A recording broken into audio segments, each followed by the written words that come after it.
जो black box होता है एक बॉक्स है जो कि इंस्टॉल्ड होता है एयरक्राफ्ट में एक्सट्रीम आफ्ट में, जो कि टेल सेक्शन होता है एयरक्राफ्ट का। ब्लैक बॉक्स में दो कंपोनेंट होते हैं, एक सीवीआर कॉकपिट वॉइस रिकॉर्डर, जिसमें कि हम कॉकपिट में जो भी बात करते हैं तो वो सारी की सारी रिकॉर्ड होती है। अगर वो फ्लाइट कर रहा है तो उसकी फ्लाइट स्पीड रिकॉर्ड होगी, कितना उसका पिच था, पिच अप था कि पिच डाउन था, वो भी रिकॉर्ड होगा, बैंक एंगल रिकॉर्ड होगा। किसी भी विमान हादसे के बाद सभी को जिस चीज के मिलने का बेसब्री से इंतजार होता है वो है विमान का ब्लैक बॉक्स।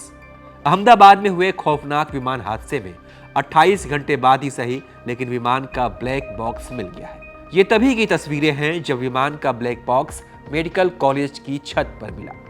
अहमदाबाद में एयर इंडिया की बोइंग 787 की दुर्घटना में अब तक 265 से ज्यादा लोग मारे जा चुके हैं। मरने वालों में 241 विमान यात्रियों के अलावा मेडिकल कॉलेज हॉस्टल में मौजूद 24 छात्र भी हैं। इस हादसे में सिर्फ भारत पर ही नहीं, पूरी दुनिया पर इसका असर पड़ा है।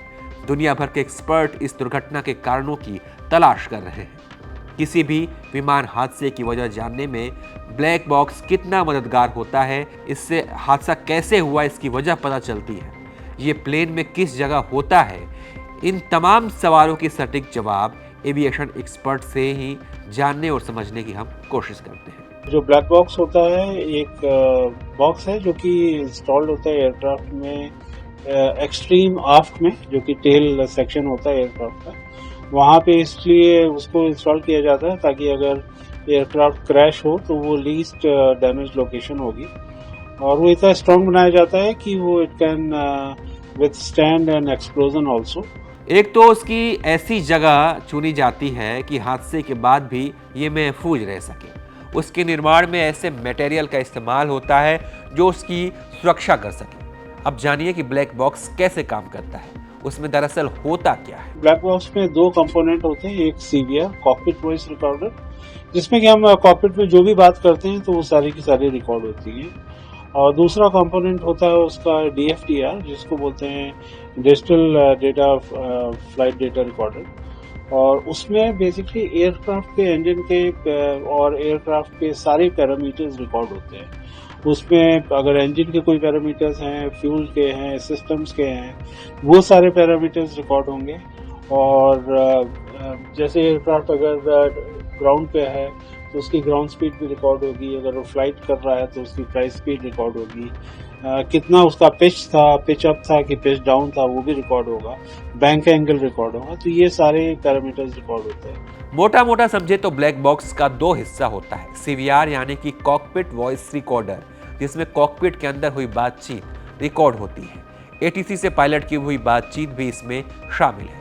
और दूसरा हिस्सा है डिजिटल फ्लाइट डेटा रिकॉर्डर, जिसमें फ्लाइट के तमाम जरूरी आंकड़े, इन्हीं आंकड़ों को एक्सपर्ट जांचते और परखते हैं, उसके बाद किसी नतीजे पर पहुंचते हैं। हालांकि इस केस के अंदर ब्लैक बॉक्स रिकवर हो गए हैं, पर हम उससे वो कोई जादुई वो ब्लैक एंड व्हाइट में नहीं बोल सकता कि ये गलती थी, क्योंकि उससे पहले डेटा डिराइव किया जाएगा, उसका एनालिसिस होगा।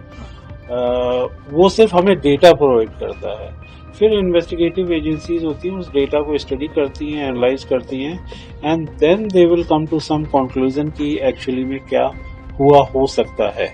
तो काफी लोग सोचते हैं कि ब्लैक बॉक्स सब कुछ बता देगा, ऐसा नहीं है।